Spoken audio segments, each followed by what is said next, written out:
Well, thank you, Justin. What a challenge. Say a few words about the day and standing in between you and the cocktail. So I might start with a few words about Nestle. Well, Nestle was initially created over 150 years ago. Today we're the world's biggest food and beverage company. Over 150 years ago, we were created to help solve a societal problem. And that was to save the life of a child of a mother who could not breastfeed. We solved that problem through a product. We have then been on the creating shared value journey for quite a while, together with Michael Porter and Mark Kramer, working initially on the 2006 Harvard Business Review article, and ever since, and we're also a founding member of the Shared Value Initiative.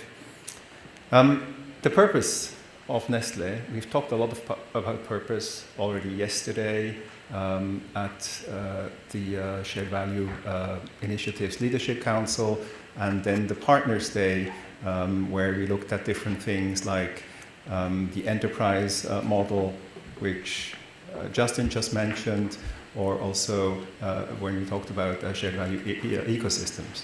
The purpose is really important. Nestle's purpose is enhancing quality of life and contributing to a healthy future. And we bring this purpose to life through creating business value and societal value. Through our products, we actually sell 1.2 billion, or even more of those, every single day. Through the communities in which we work and where we source our raw materials from. And then, of course, through stewarding the environment. Water, for example, which is critical, literally, to almost every single product of the company. About the day, today I was marked, I have to say, this morning, by Michael Porter's holy moment, which really showed, where he showed that financial markets are making progress on shared value. Even activist investors are now seem to be going into this direction. And that all of a sudden the onus is on us. And throughout the day we've talked a lot about different ways of doing that. We heard about how Humana has completely integrated shared value into their business. We heard from TIAA, Roger Ferguson, how far starting in toilets at Harvard can actually get you.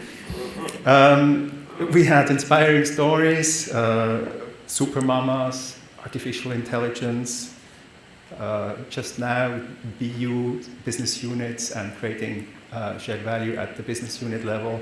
And of course, Jen's wonderful stories on her work, first at change.org and now at Facebook.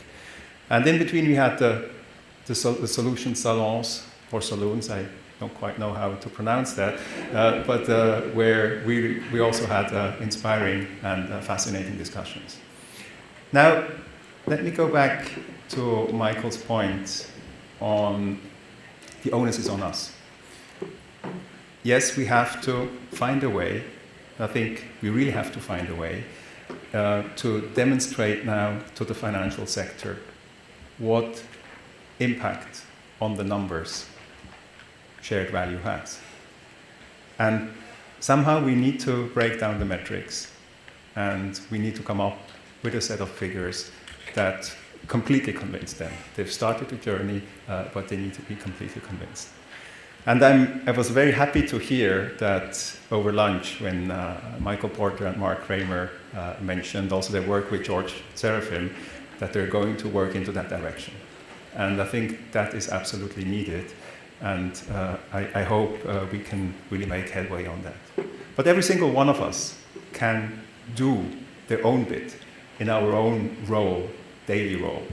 You know, we all have activities in our business units, in our functions, wherever we are, where, you know, that little metric on what is the business impact of the work we do is absolutely critical. And I think every single one of us can do something, and it will eventually ladder up to that greater picture. But yes, we need to find the metrics to show the financial impact. That is critical. I personally completely believe and firmly believe that the future of business, in any form or shape, is shared value. This is why I joined Nestlé, now a bit over 11 years ago, after a life in civil society, and seeing that philanthropy just somehow doesn't work. There have to be business solutions to societal problems. So I completely believe that this is where the future goes. When you listen to Jen and when you listen to what our consumers say, what our customers say, what the next generation say, Gen Y, everybody talks about Gen Y. Gen Z, I have 2 at home, very different story, goes very fast. This is where the future is. And the future for me is in shared value. Now, Nestlé is a big food and beverage company. So without further ado, I would like to invite you to food and drinks. The reception is outside. Thank you for the day. Thank you for your engagement, and enjoy the reception, and tomorrow, of course, the second day of the summit. Thanks a lot.